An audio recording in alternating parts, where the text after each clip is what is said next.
Hi everybody, my name is Janessa Fowler and I am going to be deriving the Michaelis-Menten equation. So let's get started here. So this is just the reactions in the products here for the enzyme substrate complex. So enzyme plus substrate, enzyme substrate complex, and then when this breaks apart, we've got the enzyme and of course the product. So I'm going to label these reactions here. I'm going to label this first one as K1, and that's the forward reaction. And then here we'll do K-1, and that's the reverse reaction. And then for the enzyme substrate complex, when this moves through its reaction, we get an enzyme and a product, and there's no reverse reaction. So only one reaction to be labeled here, and I'm going to name that as K2. So we're going to look at the instantaneous rate of change for the enzyme substrate complex. So this right here, and that's where this next step comes from. And so each one of these comes from this reaction right here. So we've got K1, and it's multiplied here by its reactants. So we've got the enzyme and the substrate, just as we do here. And then for K-1, where it's in the reverse reaction, we've got the reactants, which is the enzyme substrate complex. And then for K2, we are also the enzyme substrate complex as our reactants. And this is all equal to 0 because each reaction consumes the one before it. So it's pretty difficult to quantify the total enzymes just because we can't figure out how the unbound enzymes versus the bound enzymes. So here we do enzyme total equals total concentration of enzymes versus total concentration of enzyme substrate complexes. And so if we simplify that and we solve for enzyme, this is what we get here, okay? And so if we plug this in for E, we will get this right here. I'm just gonna make sure I can see here.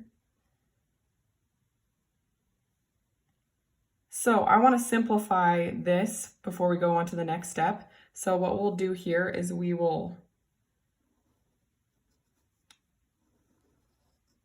just like that. And then, so in this next step, you can see that I've broken this out a little bit further. So we've got K1 times E times S, or E total, minus K1 times ES times S. And then this is just straightforward. We just carry that down for the next step. And now we are wanting to get all of the ES's on one side of the equation. So here, we're going to subtract each of these out. So subtract this, get it to the other side, and here we have that. Same goes for here. We're going to add it, of course, because we have a subtraction sign there. And then same goes for the K2. So, and then this is going to equal our first factorial here. So once we have all the ES's on one side of the equation, we want to factor it out. So that's what we've done here. So if we take the ES out of all of these, we'll get ES times this full complex here. So we've got K1 times S, and we've got K-1 with nothing since we pulled that out, plus K2 also with nothing because we pulled that out, and this is just the same on this side. I'm going to switch to a pencil here. So to simplify this even further and to get just the concentration of enzyme substrate complexes on one side, what we're going to do is we're going to divide. Oops. We're going to divide by this entire thing. I'm just going to do a little dash mark to represent that. Same. Multiply by all that.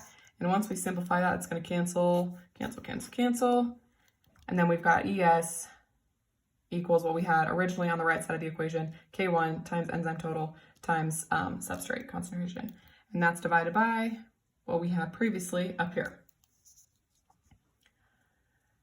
So we are going to simplify this just a bit further here. I'm going to use, I think, a green pen to do this. And so we're going to multiply this entire equation by 1 over K1. And then this will just cancel, cancel, cancel. And then when we break this out, we will have same, pull that down. Of course, it's canceled. And then we had to divide this out. So we've got the K1 that carries over. And then the Michaelis constant is Km equals K negative 1 plus K2 over K1. And so this should look familiar to what we have right there. So we're going to simplify that and we'll throw, just make sure you can see, Km into there.